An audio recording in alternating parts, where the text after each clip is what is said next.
Maybe it happened at night. Phone in your hand, chest tight. Trying to understand why one message from him could calm you, and one silence could make your whole body feel unsafe. You did not fall for him because he made you feel loved.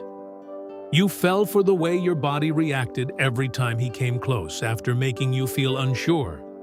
That is the part no one wants to admit. Sometimes what feels like deep love is not peace recognizing home. It is anxiety recognizing the person who keeps deciding whether you get to feel safe today. He gave you just enough warmth to keep your hope alive, then enough distance to make you question your place. One good conversation could calm you for a night. One cold reply could undo you by morning. And the worst part is that you started needing the same person who unsettled you to calm you down again. That was the part that hurt. Not just that he confused you, that your body started living inside his inconsistency. Phone in your hand, chest tight before opening his message. Relief when he sounded normal. Silence turning your whole day heavy. Love is not supposed to feel like constant recovery, but your mind was trying to make sense of it in the most human way. It thought, if this affects me so deeply, it must mean something deep is here. If I feel this much, maybe this is real. So instead of asking why peace was missing, you kept studying the moments that made you feel chosen for a second. Because he was not cruel enough for you to walk away cleanly. He was warm enough to keep the door open, and distant enough to keep you unsure. And those moments kept resetting your hope. You weren't holding on to nothing. You were holding on to the pieces that made the confusion feel worth surviving. So you adjusted. You got careful. You told yourself not to ask for too much too soon. You made room for his mixed signals because part of you believed patience would turn uncertainty into closeness. But what your mind called hope, your body was already feeling as strain. And that was the first truth. You were not feeling safe and calling it boring. You were feeling anxious and calling it love. You did not stay because chaos felt good. You stayed because every now and then he gave you a version of him that felt real enough to trust. A softer voice, a longer message, a night where he looked at you like he had finally arrived. And each time that happened, the ache in you said, there he is. That's the man I've been feeling underneath all this confusion. So your hope did something very human. It built a whole relationship around the moments that interrupted the pain instead of the pattern that kept creating it. That's why it became so hard to leave clearly. The distance hurt you, but the closeness kept interrupting the truth.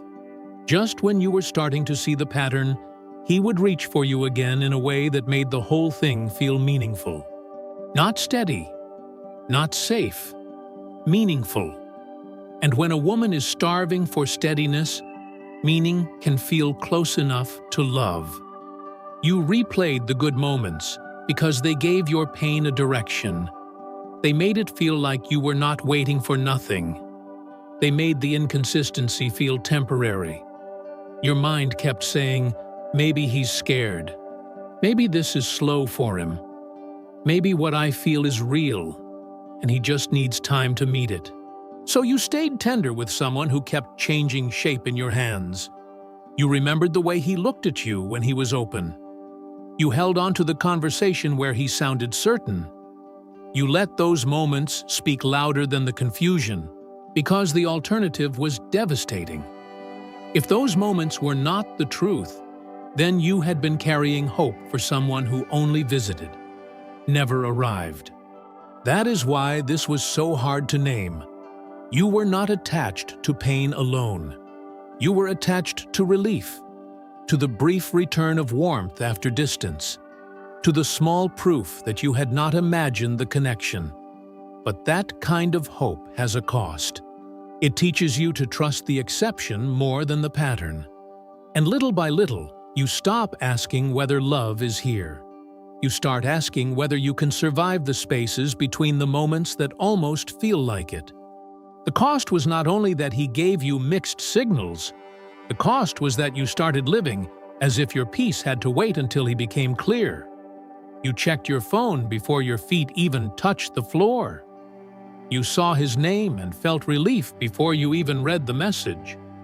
You didn't hear from him, and your whole mood changed. Not because you were dramatic, because your mind had started treating his presence like proof that you were okay. That is how confusion gets mistaken for love. It doesn't just hurt. It trains you. You began measuring the day by his tone. A short reply could make you question everything. A warm one could make you forgive too much. You rewrote messages so you would not sound needy. You made your questions smaller, softer, easier to ignore. And then you hated yourself for caring this much about someone who never made caring feel safe. That contradiction wore you down. You felt deeply connected to a man who kept leaving you emotionally alone. So you adjusted in quiet ways. You stopped bringing up what felt off the first time you noticed it. You told yourself timing mattered. Pressure would ruin it. Clarity could wait. But that was your mind trying to protect hope. It kept translating inconsistency into something temporary because the truth was harder to hold. If you admitted what this was doing to you, you would also have to admit how long you had been carrying it. And your body was paying for that delay. You thought you were overthinking, but you were exhausted. You thought you were missing him, but much of it was the crash after brief relief. And you thought it was love, because the bare minimum had started to feel like rescue. That was the real cost. You did not only lose peace, you started losing your own voice inside the connection. You became so busy reading him that you stopped reading yourself. And somewhere in that quiet, a harder truth began to rise. What you felt with him was powerful, but powerful is not the same thing as safe. The shift did not happen when he finally explained himself. It happened when you got tired of abandoning yourself to understand him. You saw it in a small moment. Maybe you were staring at your phone, trying to decide whether to send the softer version of the truth again, the careful version, the version that asked for almost nothing. And something in you went still. Not cold, just honest. You realized you had been doing two jobs the whole time, feeling the connection and carrying the confusion, wanting him and managing the pain of wanting him, hoping for closeness while teaching yourself how to survive distance. That is exhausting. And at some point, even hope starts feeling heavy in your hands. So, the limit was not dramatic. You did not need to hate him. You did not need proof that he meant harm. You only had to admit one clean truth. What you kept calling love was costing you too much of your own life. Your mind had been trying to solve the uncertainty so you would not have to lose the possibility. That is why you kept giving it one more chance, one more explanation, one more patient version of yourself. But the moment changed when you saw this clearly. Peace was never supposed to be the price of staying connected. And once you saw that, you could not unsee it. You stopped treating his inconsistency like a question you had to answer correctly. You stopped making his hesitation a mirror of your value. You stopped calling the ache in your chest devotion, when so much of it was fear, suspense, and bracing for whichever version of him arrived next. You were not leaving because you stopped feeling. You were leaving because feeling was no longer enough.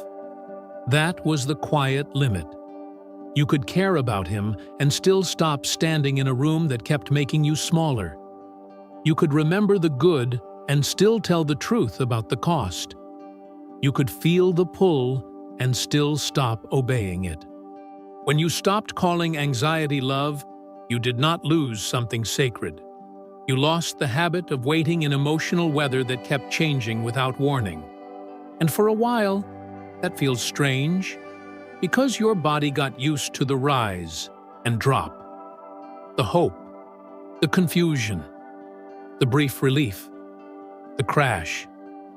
So when that pattern begins to leave your life, the silence can feel unfamiliar, almost empty. But it is not emptiness. It is peace arriving in a form you no longer know how to trust yet. This is the part no one tells you.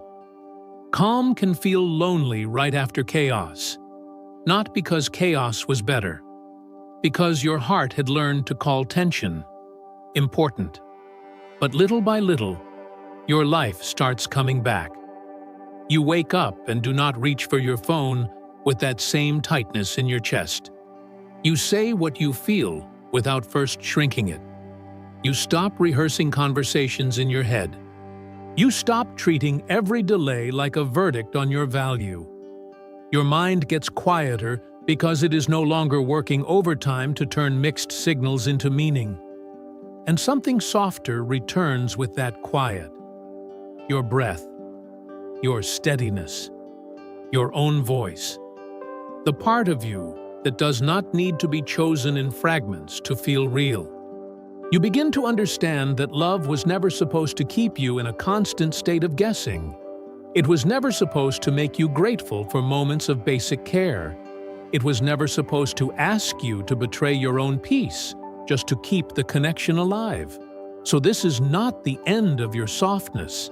It is the end of placing that softness where it keeps getting confused, stretched, and mishandled. You do not become harder. You become clearer. And that clarity is gentle. It lets you keep your heart without handing it to uncertainty. It lets you remember him without returning to what hurt you. It lets you feel the truth without calling the pain beautiful. What comes back to you is not just peace. It is the woman who no longer needs confusion to feel chosen. The woman who can feel calm without mistaking it for emptiness. The woman who finally trusts what steady feels like when it reaches her.